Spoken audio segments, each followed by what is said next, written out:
Observamos la colocación de las insignias a Ana Magalí Díaz Mateo, quien se lleva la corona como princesa Maya Shahla Jacaltenango 2026.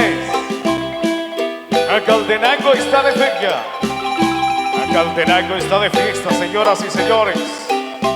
Muchas gracias por estar con nosotros.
Y de esa manera es colocada la corona a la nueva princesa de Nimalgono Shahla.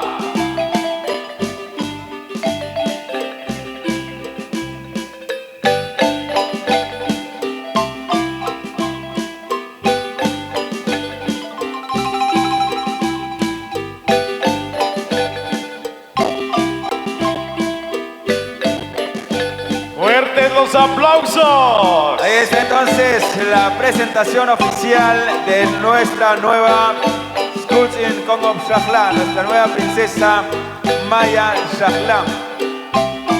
Ella es Ana Magalí Díaz Mateo.